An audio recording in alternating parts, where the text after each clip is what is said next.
নমস্কার। শুরু করছি আজকে ক্লাস আমার বাংলা। সুভাষ মুখোপাধ্যায়। লেখক সম্পর্কিত তথ্য: লেখকের জন্ম নদিয়ার কৃষ্ণনগরে 1919 খ্রিস্টাব্দে 12ই ফেব্রুয়ারি। মৃত্যু 2003 খ্রিস্টাব্দে 8ই জুলাই।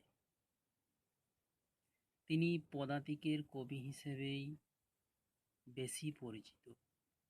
প্রথম রচনা সপ্তম শ্রেণীর ছাত্র থাকাকালীন সময়ে স্কুল ম্যাগাজিন ফল্গুতে ছাপা কথিকায় তার প্রথম রচনা। কবির কবি প্রতিভার বিকাশ ঘটে বুদ্ধদেব বসুর সম্পাদিত কবিতা পত্রিকায়। প্রথম কাব্যগ্রন্থ পদাতিক 1940 খ্রিস্টাব্দে কবিতা ভবন থেকে প্রকাশিত হয়। দ্বিতীয় কাব্যগ্রন্থ অগ্নিকোণ 1948 খ্রিস্টাব্দে প্রকাশিত হয়। তারপর প্রকাশিত হয় তার চিরকুট কাব্যগ্রন্থটি 1950 খ্রিস্টাব্দে। উল্লেখযোগ্য উপন্যাস কত ক্ষুধা, রোজেনবার্গ পত্রগুচ্ছ, কথার কথা, দেশ বিদেশের রূপকথা, হাংরাস, কে কোথায় যায়, অন্তরীপ বা হ্যানসেনের অসুখ, কাঁচা পাকা, কথা কও ইত্যাদি। উল্লেখযোগ্য প্রবন্ধের মধ্যে রয়েছে ডাক বাংলার ডাকে, ঢোল গোবিন্দের আত্মদর্শন, ঢোল গোবিন্দের মনে ছিল এই, কবিতার বোঝাপড়া। উল্লেখযোগ্য কাব্যগ্রন্থের মধ্যে রয়েছে এই ভাই, ছেলে গেছে বনে, একটু পা চালিয়ে ভাই, যারে কাগজের নৌকা, ধর্মের কল, ছড়ানো ঘুঁটি। ছোটদের জন্য রচনা ভূতের বেগার, যত দূরে যায়, কাল মধুমাস, ডাক বাংলোর ডায়েরি, নারদের ডায়েরি, যেতে যেতে দেখা ইত্যাদি। আমার বাংলা সম্পর্কিত তথ্য: প্রথম প্রকাশিত হয় 1951 খ্রিস্টাব্দে। কামাক্ষী প্রসাদ ও দেবীপ্রসাদ চট্টোপাধ্যায়ের সম্পাদিত রংমশাল পত্রিকায়। প্রকাশক ছিলেন দেবীপ্রসাদ চট্টোপাধ্যায়। গ্রন্থটি উৎসর্গ করা হয় কাশ্মীরের ছেলে জলিমোহন কলকে। রচনার পটভূমি 1942-43 সালে জনযুদ্ধ পত্রিকায় সাংবাদিকতা সূত্রে সারা বাংলায় ঘুরে ঘুরে মানুষের সুখ দুঃখ ও দারিদ্র্যপূর্ণ যে বহু বিচিত্র জীবনের অভিজ্ঞতা চাক্ষুষ দেখেছিলেন, তারই বহিঃপ্রকাশ হল আমার বাংলা গ্রন্থটি। এই গ্রন্থের মোট প্রবন্ধ সংখ্যা 11টি। প্রথম প্রবন্ধ গারো পাহাড়ের নিচে, শেষ প্রবন্ধ হাত বাড়াও। গ্রন্থের ভূমিকা অংশটি খুবই গুরুত্বপূর্ণ। ভূমিকা অংশটি লেখা হয়েছে 1961 খ্রিস্টাব্দে 1 জুন। ভূমিকা: যে সমস্ত স্থানের নাম রয়েছে এখানে, যেমন শিয়ালদা, ভেড়ামারা, সাড়ারপুল এবং গোয়ালন্দ। গোয়ালন্দের বিশেষত্ব হলো সেখানে গেলে ভাজা ইলিশের গন্ধ পাওয়া যায়। এখানে উল্লেখযোগ্য চরিত্র রয়েছে দাফা, ললিত ও তার স্ত্রী এবং স্বয়ং লেখক। উল্লেখযোগ্য লাইনগুলির মধ্যে রয়েছে সে গণ্ডি পার হবার হুকুম নেই। এখানে সে গণ্ডি বলতে ভারত এবং বাংলাদেশের সীমারেখার কথা বলা হয়েছে। তিন কুলে তার কেউ ছিল না, এখানে দাফার কথা বলা হয়েছে। সব কাজেই দাফার ডাক পড়ে, এখানে কোন কোন কাজে দাফার ডাক পড়ে? না সমিতির ঝান্ডা নিয়ে প্রচারে যাওয়া, হাটে হ্যান্ডবিলি করা, চোঙা ফোঁকা ইত্যাদি। চোঙা ফোঁকা মানে অ্যানাউন্স করা। এখানে এখনো কানে বাজছে এই লাইনটি। দাফার বলা যে শহরে নাকি খুব আলো, এই কথাটা লেখকের কানে বাজে যখন লেখক দাফার মৃত্যুর খবর শোনে। এরপরে আমরা প্রথম প্রবন্ধ চলে যাচ্ছি গারো পাহাড়ের নিচে। এখানে যে সময়কালের উল্লেখ রয়েছে তা হলো চৈত্র মাস। যে সমস্ত স্থানের উল্লেখ রয়েছে তা হলো ময়মনসিংহ, গারো পাহাড়, সুসং পরগনা ইত্যাদি। এখানে যে নদীর কথা পাওয়া যায় তা হলো সোমেশ্বরী নদী। কি কি জাতের মানুষ বাস করে এখানে? যেমন গারো, হাজং, কোচ, বালাই, ডালু, মর্গান প্রভৃতি। হাজং এবং ডালুদের ভাষা বাংলা। হাজং কথার অর্থ হলো পোকা বা চাষের পোকা। গারোদের ভাষা আলাদা।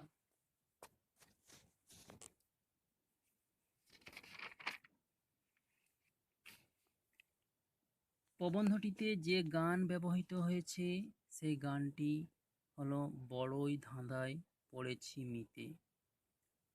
এখানে যে জমিদারি প্রথার উল্লেখ রয়েছে তা হলো হাতি বেগার প্রথা।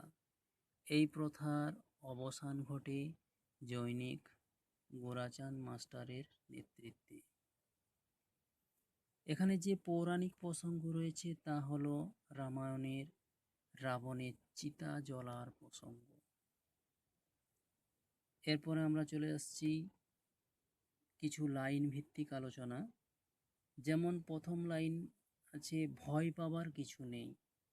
এখানে লেখক যে বিষয়টি বলতে চেয়েছেন তা হলো যে চৈত্র মাসে গ্রীষ্মের প্রচণ্ড দাবদাহে যদি ময়মনসিংহে যাওয়া যায়, সেখানে রাত্রিবেলায় উত্তর আকাশে তাকালে দেখা যাবে যে কারা যেন একরাশ ধোঁয়াটে মেঘে আগুন লাগিয়ে দিয়েছে। ওটা আসলে মেঘ নয়, গারো পাহাড়। এরপরে আরেকটা লাইন, বছরের এই সময়টা তারা চাষাবাদ করে। কোন সময়?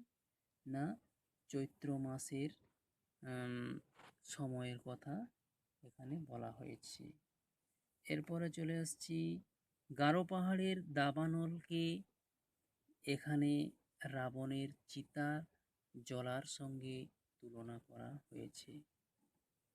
তারপরে জঙ্গলে যখন আগুন লাগে তখন হয় মজা। মজা হওয়ার কারণটা কি? না মজা হয় কারণ দাবানলে বনের জীবজন্তুরা এদিক ওদিক পালাতে গেলে পাহাড়ি মেয়ে পুরুষেরা সেই সুযোগে মনের সুখে হরিণ আর শুয়োর মারে। তারপর সন্ধ্যাবেলায় শিকার থেকে ফিরে এসে তারা শুরু করে দেয় নাচ গানের আসর। এখানেই তাদের মজা। এরপর গারো পাহাড়ের লোকেরা কিভাবে চাষাবাদ করে? না গারো পাহাড় বাসীরা বন জঙ্গল পুড়ে যাওয়ার পর সেই পাথুরে মাটিতে যে কালো ছায়ের পুরু পলস্তারা পড়ে তার উপরেই ফসলের বীজ ছড়িয়ে দেয়। তারপর বৃষ্টি হলে সেই জমিতে সবুজের রং ধরে মাথা তুলে দাঁড়ায় ধান, তামাক এবং আরও অন্যান্য ফসল। এইভাবে তারা চাষাবাদ করে। এরপরে চলে আসছি সোমেশ্বরী নদীর বৈশিষ্ট্য নিয়ে। সোমেশ্বরী নদীর বৈশিষ্ট্য কি না সুসং শহরের গা দিয়ে গেছে এই নদী, এই পাহাড়ি নদী, খরস্রোতা নদী। শীতকালে দেখতে শান্তশিষ্ট, কিন্তু জলে পা ফেলার উপায় নেই। স্রোত নয়, যেন কুমিরের দাঁত, সর্বদা যেন রেগে টঙ্কে আছে। অর্থাৎ সোমেশ্বরী নদীর জলের তোড় সেখানে প্রবল। এরপরে চলে আসছি হাজং ডালুদের ভাষার বৈশিষ্ট্য নিয়ে। হাজং ডালুদের ভাষা বাংলা হলেও তাদের উচ্চারণ একটু আলাদা প্রকৃতির, কারণ তারা ত কে ট বলে আর ড কে দ বলে। এরপরে চলে আসছি, এটা হচ্ছে পাহাড়ি স্বভাব। কোন বিষয়টা না এই মন্তব্যটি গারোবাসীদের মাচা করে ঘর তৈরি করার প্রসঙ্গে বলা হয়েছে, কারণ তারা এই মাচা ঘরেই যাবতীয় কাজ, যেমন রান্না করা, শোয়া, থাকা, এছাড়াও গৃহপালিত পশু হাঁস মুরগি রাখা, সমস্ত কিছুই তারা এই মাচার ওপরেই করে। বুনো জীবজন্তুর হাত থেকে, জন্তু জানোয়ারের হাত থেকে বাঁচার জন্য তাদের এই চেষ্টা, তাদের এই ব্যবস্থা, এখানে সেই কথাটাই পাহাড়ি স্বভাবের সঙ্গে তুলনা করা হয়েছে। একটা সীমাহীন নীল সমুদ্র যেন আহ্লাদে হঠাৎ সবুজ হয়ে গেছে। কোন প্রসঙ্গে বলা হয়েছে কথাটা না মন্তব্যটি করা হয়েছে গারোবাসীদের ধান চাষ প্রসঙ্গে। কারণ পাহাড়ি অঞ্চলে যে ছায়ের উপর তারা চাষাবাদ করে, তাতে সবুজময় হয়ে ওঠে গারো পাহাড়। এরপরে চলে আসছি, একটা দুষ্টু শনি কোথাও আনাচে কানাচে যেন লুকিয়ে আছে। এখানে দুষ্টু শনি বলতে জমিদারদের, পাইক বরকন্দাজদের খাজনা আদায় করতে আসার কথা বলা হয়েছে। কারণ তারা গারো অধিবাসীরা কি করে না যা চাষাবাদ করে তার পাওনা গন্ডা আদায় করতে আসে এই জমিদারের পাইক বরকন্দাজরা। হাতিবেগার কি? হাতিবেগারটা কি না 50-60 বছর আগে গারো পাহাড় সংলগ্ন অঞ্চলে জমিদারেরা এক আইন চালু করেছিল, যাকে বলা হয় হাতিবেগার। জমিদারেরা তাদের হাতি ধরার শখ নিরসনের জন্য এই প্রথা চালু করেছিল।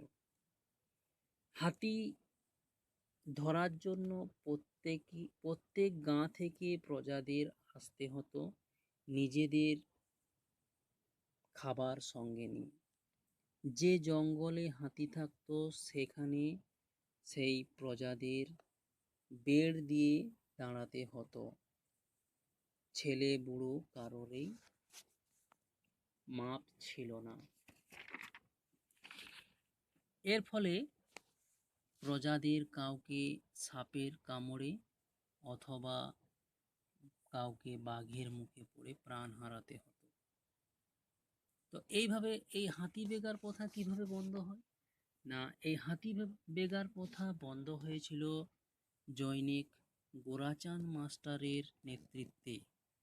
কারণ এই গোরাচাঁদ মাস্টারের নেতৃত্বেই তারা প্রজারা সশস্ত্র বিদ্রোহ করেছিল, আন্দোলন করেছিল, যার মাধ্যমে জমিদারেরা হাতি বেগার প্রথা বন্ধ করতে বাধ্য হয়েছিল।